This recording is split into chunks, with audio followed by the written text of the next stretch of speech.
Congress party రెగ్యులర్గా BRS BJP ఒకటే, బీఆర్ఎస్కి వేస్తే బీజేపీకి వేసినట్టు ఏదైతే కామెంట్ చేశారో సేమ్ కామెంట్ ఇప్పుడు బీఆర్ఎస్ రిపీట్ చేసి కాంగ్రెస్ బీజేపీ ఒకటే అంటా ఉంది. దీనికి ఏం చెప్తారు? రాష్ట్రంలో తొత్తు రాజకీయాలు ఎవరు చేస్తున్నారో మనం చూస్తున్నాం. రాష్ట్రంలో డమ్మీ క్యాండిడేట్ ఎవరు పెడుతున్నాం మనం చూస్తున్నాం. అసదుద్దీన్ వచ్చి రేవంత్ గారిని కలిసి మాకు సహకారం అందించాలి అని అడిగింది నిజం కాదంటారా? డైరెక్ట్ కేసీఆర్ గారికి దించుతున్నా. దమ్ము ఉంటే ఎంఐఎం కాంగ్రెస్ ఒకటే నువ్వు చెప్పు. డబల్ గేమ్ అనేది యాక్చువల్గా హైదరాబాద్కి వచ్చేసరికి ఎంఐఎం, మిగతా కొన్ని కీలకమైనటువంటి చోట్ల బీజేపీకి కాంగ్రెస్ ఇండైరెక్ట్గా సపోర్ట్ చేస్తుంది అనేది స్ట్రైట్ ఫార్వర్డ్కి వచ్చింది.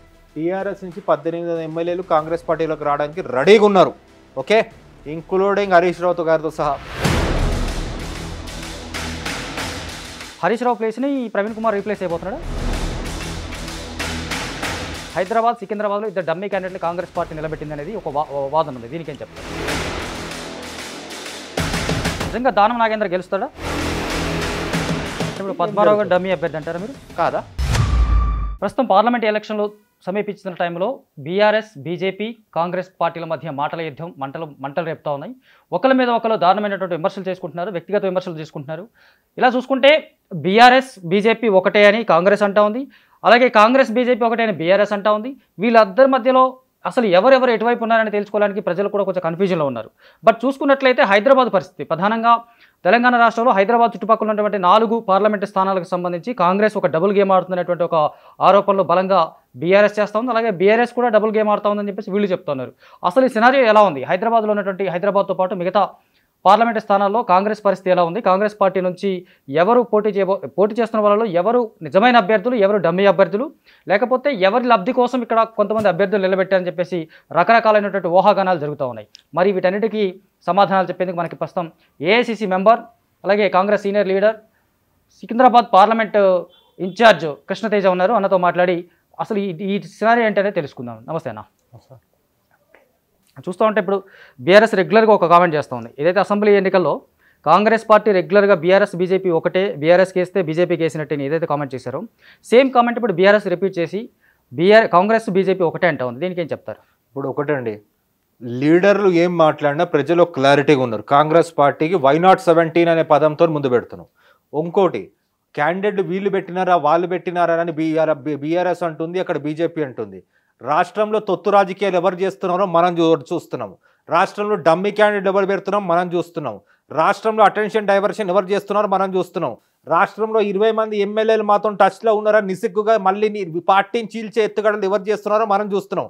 మొన్నటి ప్రెస్ మీట్లు కూడా పెట్టడానికి అసహనం వ్యక్తం చేసిన ఒక వ్యక్తి ఇవాళ టీవీ9 స్టూడియోలో కూర్చొని ఇంటర్వ్యూలు ఎవరు ఇస్తున్నారో మనం చూస్తున్నాం. ఇప్పుడు ఇవన్నీ చూసి ప్రజలు క్లారిటీగా లేరనుకున్నారా, లేకపోతే కాంగ్రెస్ పార్టీని పక్కన పెట్టారనుకుంటున్నారా?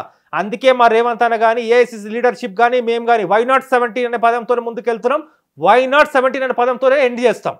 ఎగ్జాక్ట్లీ మీరు వైనాట్ 17 అంటున్నారు, కానీ ప్రధానంగా కాంగ్రెస్ పార్టీ నుంచి ఇప్పటివరకు వైనాట్ 17 అనే టార్గెట్ ఎప్పుడు వినిపించట్లేదు. సీఎం కూడా కేవలం మేము 14 గెలవబోతున్నామని సీఎం స్థాయి వ్యక్తి చెప్తున్నప్పుడు మీరు కాంగ్రెస్ నాయకులుగా వైనాట్ 17 అని ఎంత ఆ కాన్ఫిడెన్స్ ఏంటి మీకు? అసలు 14 నుంచి మొదలుపెట్టి 17 దాకా వెళ్తామండి. మేము మొదలుపెట్టే కౌంటే 14.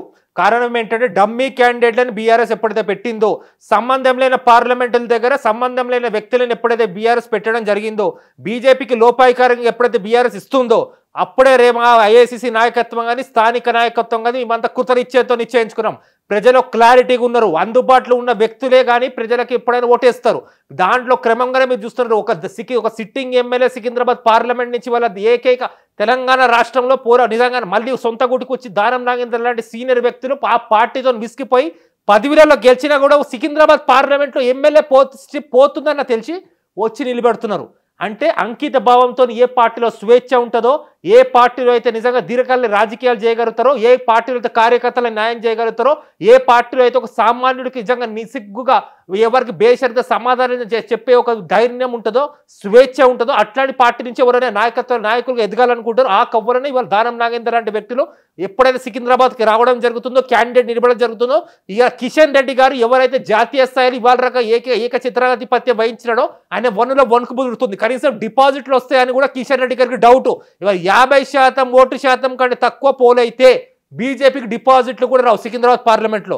నెక్స్ట్ హైదరాబాద్ పార్లమెంట్లో ఎప్పుడైతే ప్రధానమంత్రి గారు సెల్ఫ్ గోర్లో ఆయన రాజస్థాన్లో మాట్లాడిన మాటలో విభజన రాజకీయాలు చేయడం మొదలుపెట్టారో అప్పుడు మళ్ళీ ప్రతి మైనార్టీ బిడ్డ కూడా మా అక్క చెల్లెళ్ళు ఆ సోదరులు కూడా ప్రతి వాళ్ళు కళ్ళు తెరవడం మొదలుపెట్టారు. కాబట్టే హైదరాబాద్ పార్లమెంట్ కూడా గణనాత్మక పోటీ కాంగ్రెస్ పార్టీ ఇవ్వబోతుంది.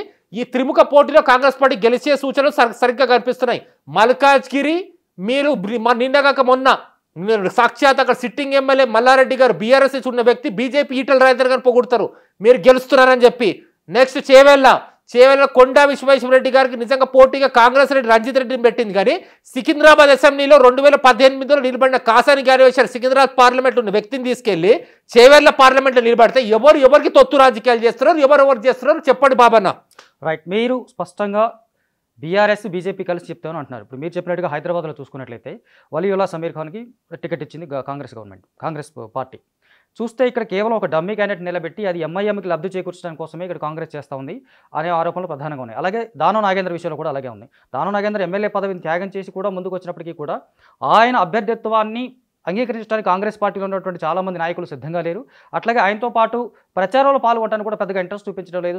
స్థానికంగా ఉన్న వాళ్ళు కానీ లేదా మిగతా కాంగ్రెస్ క్యాడర్ ఏదైతే సెకండ్ గేట్ క్యాడర్ ఉందో వీళ్ళెవరు ఆయన సపోర్ట్ చేయట్లేదు. ఇది కావాలని ఎంఐఎంకి ఇక్కడ హైదరాబాద్లో ఎంఐఎంకి లబ్ధి చేకూర్చడం కోసమే సికింద్రాబాద్లో ఇద్దరు డమ్మీ క్యాండిడేట్లు కాంగ్రెస్ పార్టీ నిలబెట్టింది అనేది ఒక వాదన ఉంది. దీనికేం చెప్తారు? ఇప్పుడు క్రిస్టల్ క్లియర్గా నేను సమాధానం చెప్తాను. మంచి వ్యాలిడ్ క్వశ్చన్. దానం నాగేందర్ అనే వ్యక్తి ఆయన ఆసిఫ్ నగర్లో హైదరాబాద్ పార్లమెంట్లో 3 పర్యాయాలు ఎమ్మెల్యేగా గెలిచిన వ్యక్తి. ఇప్పుడు డీలిమిటేషన్ తర్వాత నాంపల్లిలో సగం ఆసిఫ్ నగర్ వచ్చి నాంపల్లిలో గెలిచింది. ఆయన ఖైరతాబాద్ నుంచి 3 సార్లు కంటెస్ట్ చేస్తే 2 సార్లు గెలిచాడు స్వయంగా లైన్ టు లైన్. దానికి ఆనుకున్న జూబ్లీస్ మొత్తం ప్రాబల్యం ఆయనకు వస్తుంది.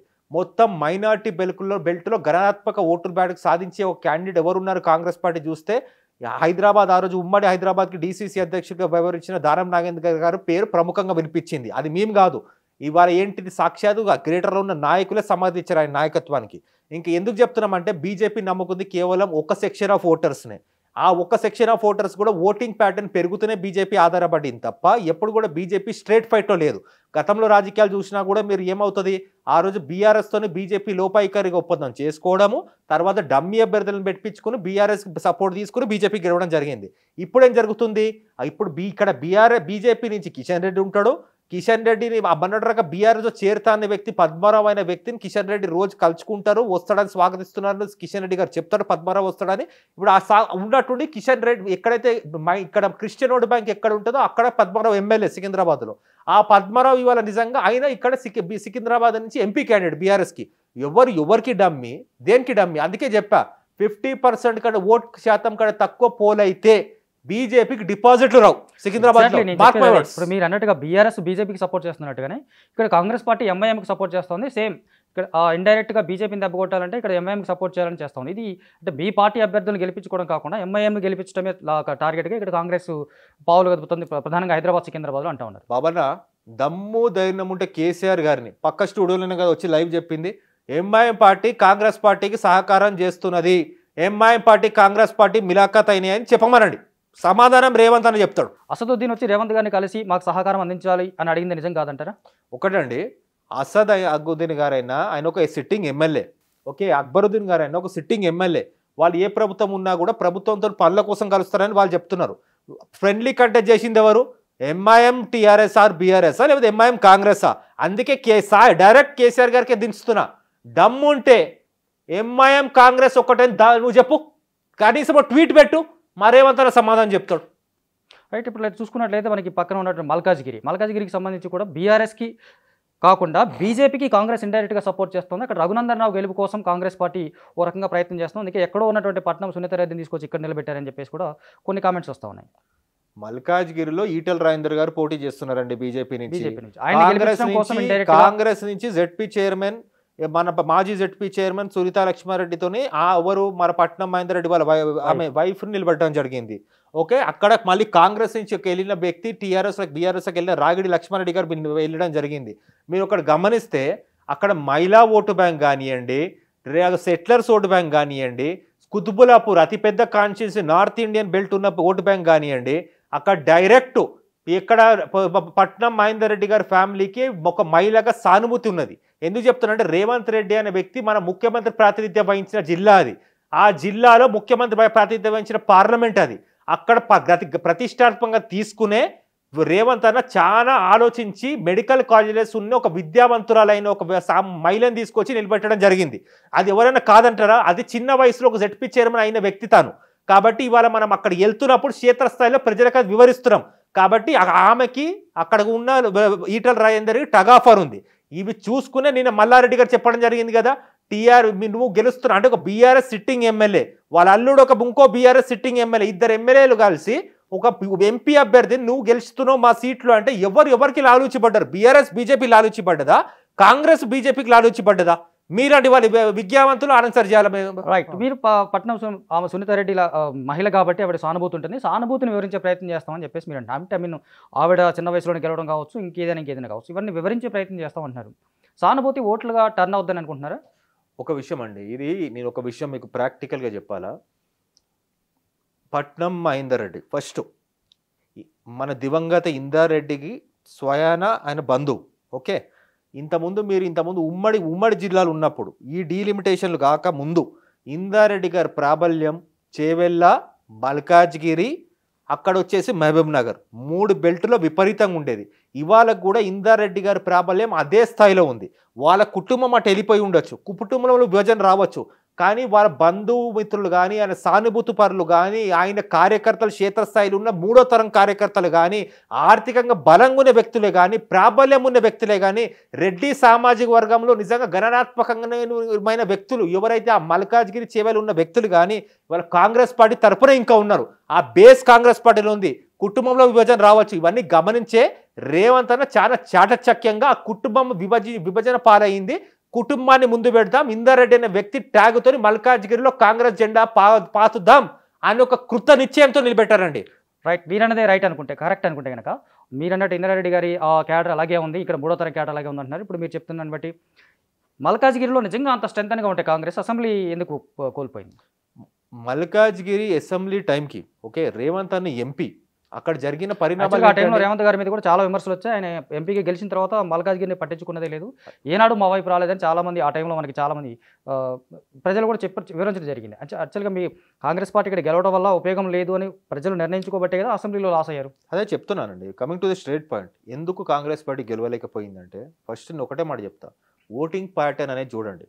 ఓటింగ్ ప్యాటర్న్ ఎక్కడ కూడా 55% క్రాస్ అవ్వలేదు, అంతా 48, 45, కొన్ని దగ్గర మల్కాజ్గిరి సెగ్మెంట్ 32%. ఎక్కడ ఓవరాల్గా మీరు ఏడు స్థానాలు అసెంబ్లీ స్థానాలు తీసుకున్న ఆ పార్లమెంట్లో బీజేపీ డిపాజిట్లు కూడా పోయినాయి. మరి ఎందుకు మాట్లాడరు? నేను ఎందుకు చెప్తున్నానంటే ఓటింగ్ ప్యాటర్న్ అనేది పెరిగితే డెఫినెట్లీ అక్కడ ఉన్న మీరు మైనార్టీ ఓటు బ్యాంక్ అనేది అక్కడ ఉన్న టెక్కీస్, విద్యావంతులు, యువత అనేవాళ్ళు, నిరుద్యోగ వ్యక్తులు ఉన్న వాళ్ళు, ఆ వ్యక్తులు బయటికి ఓటేస్తే అప్పుడు తెలుస్తుంది ఎస్ ఎవరికి ఏం పార్టీ దమ్ముందని. సగం ఓటింగ్ కూడా కాలేదు, కొన్ని దగ్గర అయితే 30-32% ఓటు బ్యాంకులు. ఏ ప్రాతిపదికన మనం గెలుపునిచ్చేస్తామండి. ఇంకోటి మెజారిటీలు కూడా చూడండి, ఆ రోజు ఏం జరిగింది. మా దగ్గర ఆ రోజు అంగబలం లేదు, అయినా కూడా మా దగ్గర ఇంతగానం లేదు, అయినా కూడా మా దగ్గర పోటీనైతే ఇచ్చామా?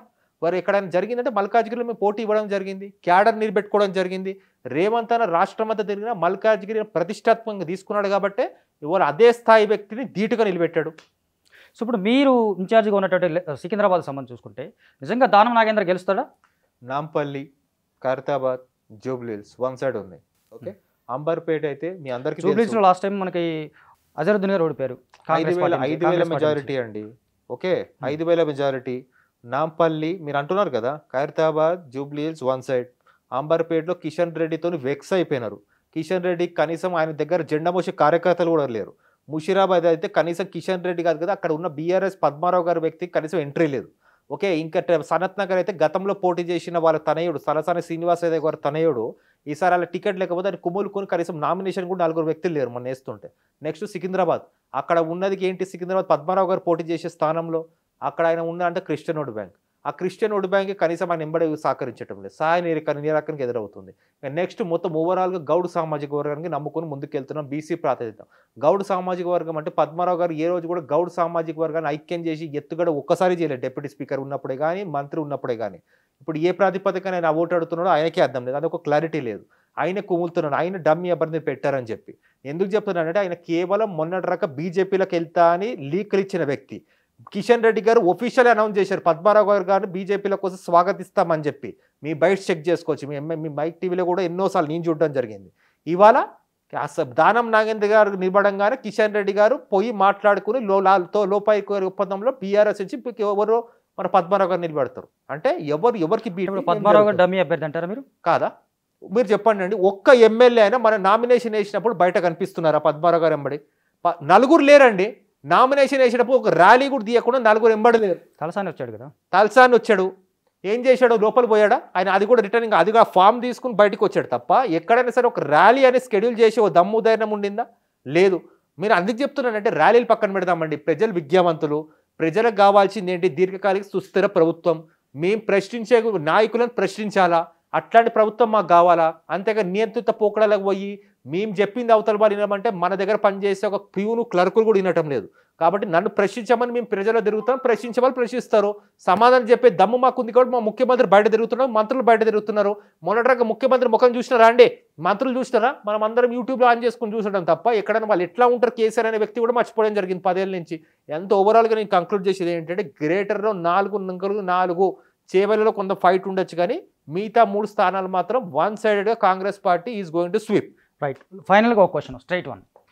చాలామంది ఇప్పుడు బీఆర్ఎస్ కావచ్చు, లేదా స్థానికంగా కొంత సెకండ్ గ్రేడ్ లీడర్ కావచ్చు, ఇంకా మిగతా ఎమ్మెల్యేలు కావచ్చు, వీళ్ళంతా చెప్పేది ఏంటంటే కాంగ్రెస్ పార్టీ చాలా క్లియర్గా ఒక సేఫ్ గేమ్ ఆడుతూ ఉంది. హైదరాబాద్లో ఎంఐఎంకి సపోర్ట్ చేస్తుంది, మల్కాజ్గిరి, మెదక్ లాంటి, కరీంనగర్ లాంటి చోట బీజేపీకి సపోర్ట్ చేస్తుంది ఇండైరెక్ట్గా అనేది ఒక స్పష్టంగా మనకి వినిపిస్తుంది. దానికి తగ్గట్టుగానే కరీంనగర్లో కూడా అక్కడ అభ్యర్థి యాక్చువల్గా రేవంత్ రెడ్డి అని ప్రవీణ్ రెడ్డి కోసం ట్రై చేశారు. కాకపోతే అక్కడ పొన్నం ప్రభాకర్ తన అభ్యర్థి తన వర్గానికి చెందిన వ్యక్తికి టికెట్ ఇప్పించుకున్నాడు.